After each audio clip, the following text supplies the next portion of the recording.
Pratiquement toutes ces questions se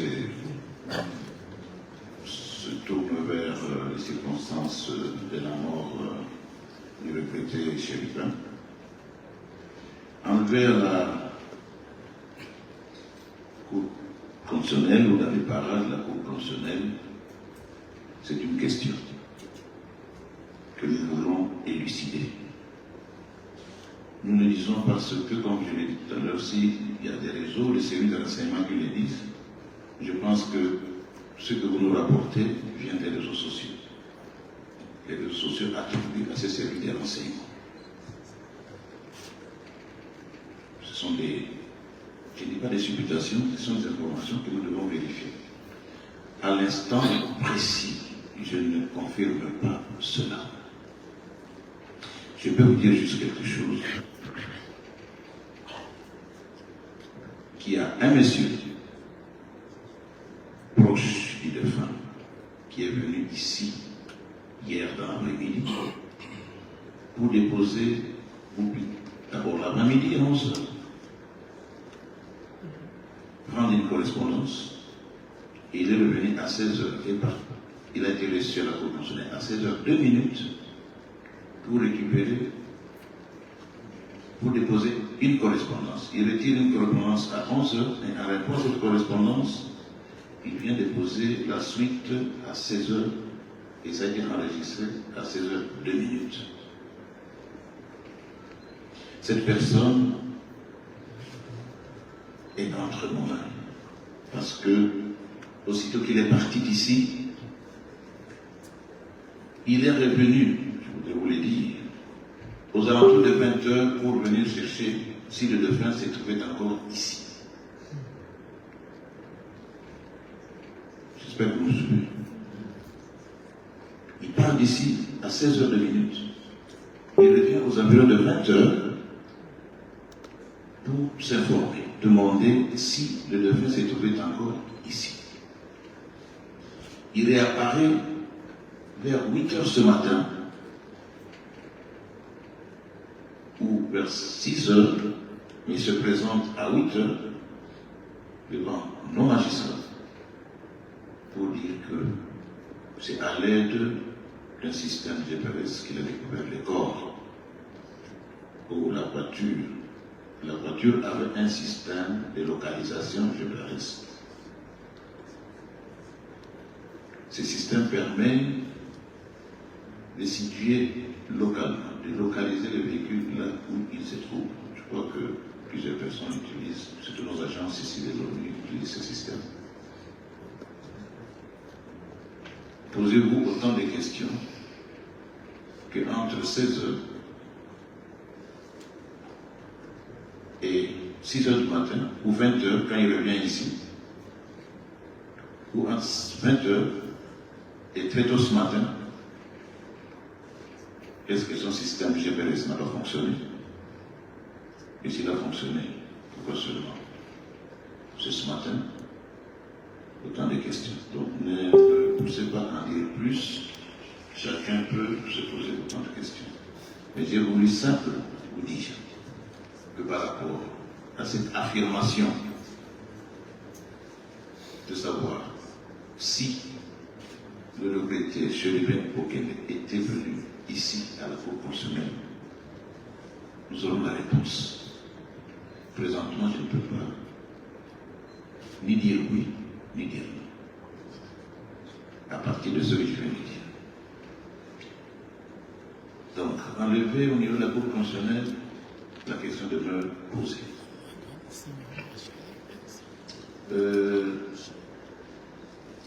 La personne suspecte, naturellement, vous avez deviné qu'il s'agit de ce monsieur qui devrait nous donner autant d'informations.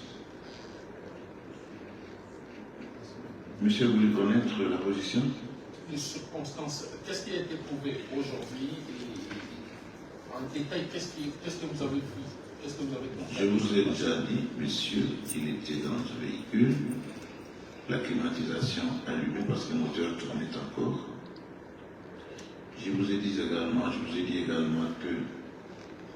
qu'il était encore attaché à sa ceinture de sécurité. Je vous ai dit que la mort est venue par balle, qu'il y a une arme qui a été trouvée juste à la place des passagers. Et c'est de vous dire aussi que c'est cette arme-là qui a servi à donner la mort à une balle et par la position donnée par la police scientifique. Cette mort donnée par balle, tous ces détails vont être confirmés par la police scientifique. Et ça, c'est quand on regarde sur les informations qu'on vous donne. Je crois que nous avons déjà donné le plan d'information. La question n'a pas trouvé sa réponse. C'est laquelle la parole? J'ai dit que, est-ce que ici au niveau de la cour, il n'y a pas de caméra de surveillance pour attester si réellement l'honorable était là le jour où... Vous avez la latitude, madame, d'aller inspecter les environs de la cour. Et les environs sont dépourvus de la présence de tout un nombre de surveillance, je pense. Et est-ce que le service de renseignement n'en vient de policiers qui sont ici? Vous êtes en train d'entrer dans le vif du sujet. C'est celui des renseignements dont vous parlez.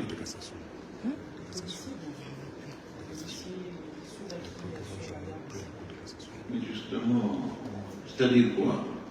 J'ai dit, la question reste posée, celle de savoir si l'infortuné, le regretté Chérubin, est arrivé ici. S'il était arrivé ici, et que nous avons cette certitude, je vous l'aurais dit, cela veut dire quoi? Que les investigations sont là pour aboutir à avoir la réponse claire et nette. Ça veut dire quoi? Que la personne qui dit l'avoir vu ici, toute personne, toute personne qui aurait vu ou qui aurait une information certifiant la présence du défunt dans les environs ou ici devant la Cour constitutionnelle est invité à venir nous donner cette information. Nous allons l'exploiter et pouvoir faire aboutir les investigations entreprises. Donc je crois que quand on parle des services de renseignement, ce sont les réseaux qui les disent. Interrogez-les. Confirmez-moi que tel monsieur de tel service vous a confirmé ceci ou cela. Nous allons pouvoir exploiter l'information. Vous dites? Petite question. Vous regardez seulement par là, monsieur. Africa Plus, oui. Je suis déjà assez bon. J'en ai compté. Oui, allez-y, monsieur. Vous regardez par là seulement. Une autre préoccupation. Allez-y rapidement. Une autre préoccupation des gens, pourquoi ne faites-vous pas du juge qui l'a convoqué de notre site? Pourquoi ne faites-vous pas du juge qui l'a invité ici de notre site? Parce que les gens considèrent que le juge qui l'a invité ici l'aurait éjecté. Pourquoi ne faites-vous pas de ce juge-là un renseignement? Je voudrais vous dire ceci. Et vous n'allez pas m'apprendre le travail que, bon, je ne vais pas aller dans des dialectiques ou dans des controverses. Pour vous donner toute l'information, parce que là, je crois qu'il n'y a pas de souci. Monsieur Boufeux, Chérubin Okende, était déjà en pourparlers avec un juge pour qu'il puisse se rencontrer, donner quelques renseignements par rapport à ce qui lui était demandé. Ils se sont appelés. Ils ont communiqué par des messages.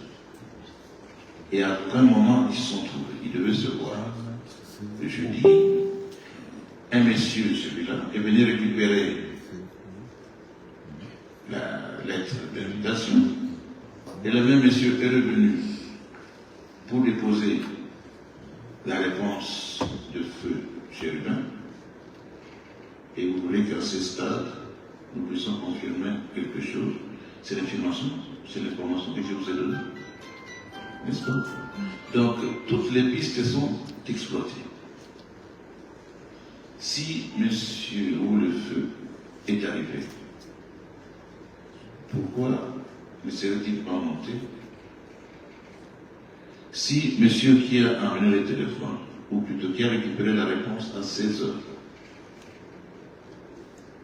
quel a été son comportement? Il a retrouvé la type en bas. Il a dit qu'il est venu avec lui. Qu'est-ce qui s'est passé? Donnons le temps. Je crois que le travail est en train de se faire. Pourquoi je vous donne rendez-vous dans quelques jours pour donner un peu plus de précision? Rien ne sera négligé. Alors, par là, pour une dernière question. Présentez-vous, s'il vous plaît. Je suis M. Kilebakou Kames, hebdomadaire de poste. Hebdomadaire de poste, oui. J'espère que vous confirmez, vous avez parlé des réseaux sociaux, est-ce que vous confirmez que l'invitation adressée à M. Chérubin était bien celle-ci qui dit qu'il devait venir pour étudier et rédiger un rapport sur la déclaration écrite relative à votre patrimoine après votre départ du gouvernement? C'est bien cela. Posez la question. C'est ça la question, c'est tout? Parce qu'après, on n'a plus la parole. Oui. Terminez votre question. Ma question c'est, Oui. est-ce qu'il existe un précédent de ce genre? Est-ce qu'il y a des anciens du gouvernement qui ont déjà été invités ici pour ces mêmes motifs? Qui sont-ils? Voilà.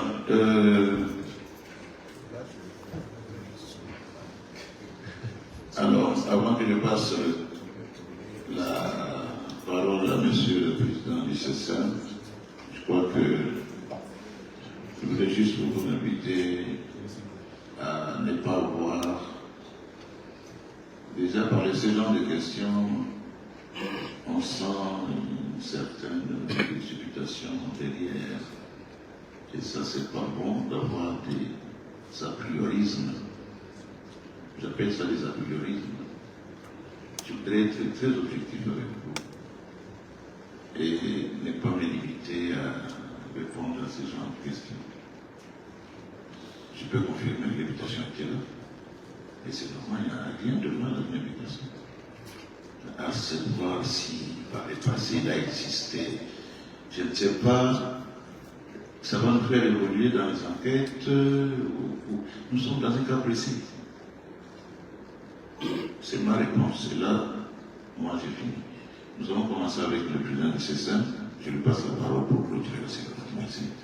En fait, si j'ai laissé la parole au procureur général près la cour de cassation, parce que nous sommes dans le cadre d'une enquête pénale. Alors, nous pensions avoir devant nous des organes de presse. Les organes de presse ont la matière.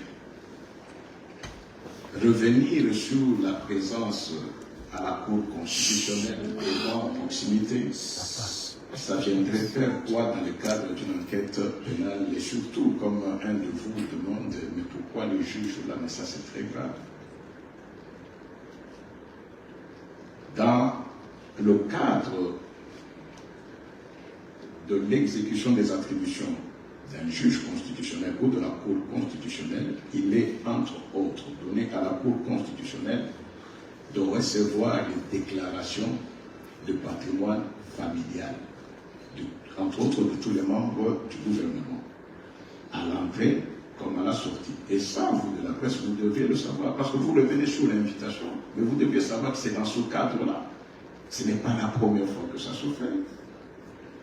Et le règlement intérieur de la Cour, en son article 93, donne au juge rapporteur, si les éléments ne sont pas complets, d'inviter. On n'invite pas l'administration parce que nous sommes en matière de déclaration de patrimoine, c'est individuel et c'est secret confidentiel. C'est la personne qui doit ajouter les éléments qu'on invite. Vous êtes journaliste, il y a des membres, même le Premier ministre actuel, mais ils sont tous soumis à cet exercice-là. Les ministres viennent ici et ils le font. Quand on constate qu'il y a des éléments qui manquent, on invite. Et dans ce cadre ici, il y avait 3 ministres démissionnaires. Les invitations ont été lancées non pas à un, mais à tous les trois. Donc c'est ça aussi que vous ne voulez pas donner à tous les trois. C'était pour donner les compléments d'information.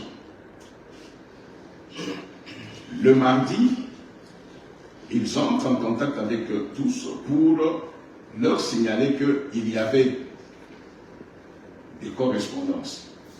Quitte à ce que l'intéressé, c'est comme ça qu'on fait, quitte à ce que l'intéressé dise comment est-ce qu'il entrera en possession de cette correspondance. Il peut venir, il peut envoyer quelqu'un.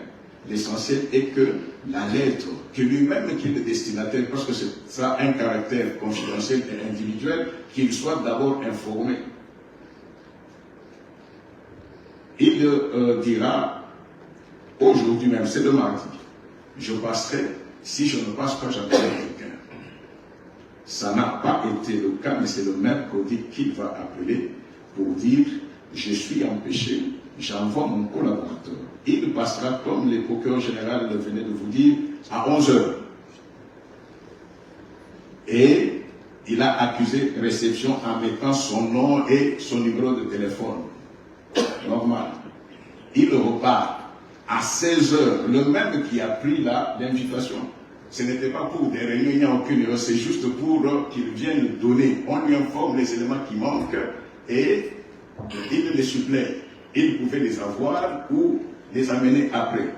À 16h, le même collaborateur ramène la réponse du ministre Noël pour dire demain jeudi, je n'aurai pas de temps, je passerai, accepter que je passe vendredi. Il dépose la lettre et il repart. Le procureur général vous dit, était-il, c'est pourquoi il demande.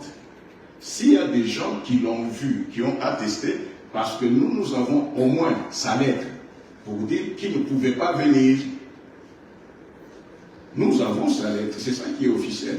Et puis de toutes les façons, on tournerait autour de l'invitation. En fait, s'il était venu et qu'il était entré, mais c'est lui qui recevait la lettre. S'il était resté à l'extérieur, ni vous, ni moi, personne ne peut l'affirmer. Mais si nous nous en tenons à ce qui est officiel, lui-même a dit, a écrit qu'il ne pouvait pas venir le jeudi, mais qu'il viendra le vendredi. J'espère que sur ce plan-là, soyez des professionnels. La constitution de notre pays est à la disposition de tout le monde. Le règlement intérieur, la loi organique, c'est à la disposition de tout le monde. Ne prenez pas les choses qui sont ordinaires et normales. On veut rattacher cela. On va piéger un ministre, on le piège à la cour. On est dans quel pays là? D'accord. Je crois que laisser la place ou laisser l'action publique poursuivre son chemin normalement. Laissons la justice faire son travail. C'est mieux que chaque personne qui a des éléments qui peut aider à ce que nous puissions arriver à savoir comment cela s'est fait. Parce que quelqu'un qui a été recherché pendant tout ce temps-là, mais les éléments dont le procureur général vient de parler, la voiture retrouvée le matin vers 6 heures, les moteurs étaient en marche, clim allumé, la clim est encore allumée, il avait encore sa ceinture de sécurité et le volant, mais avec une balle. Là, ce sont des éléments objectifs. C'est dans cette condition-là qu'il a été retrouvé le matin. Et celui qui vient à 8h dit, ils ont pu identifier l'endroit où se trouvait la voiture par GPS. Mais depuis 16h ou 20h, le GPS là qui pouvait aider à ce qu'on identifie. Pourquoi on pouvait aller le chercher à 20h, un monsieur est venu ici. C'est la seule information dont dispose la sécurité de la cour. Un monsieur est venu à 20h pour demander si tel monsieur n'était pas passé ici. Alors les autres lui ont dit, mais ici, à quel titre et quand est-ce qu'il devait passer ici? Voilà les informations telles qu'elles ont été données de façon objective. Les restes n'entrons pas dans les détails parce qu'il y a une enquête qui est en cours et je crois personnellement que l'enquête est suffisamment avancée et dont la justice allait de l'avant et faire en sorte que nous puissions mettre la main sur celui qui l'a fait, pourquoi et dans quelles circonstances. Merci beaucoup et restez à l'écoute. Certainement, s'il y a des compléments d'information, le procureur général lancera un communiqué pour donner l'information à la presse qui doit demeurer professionnelle.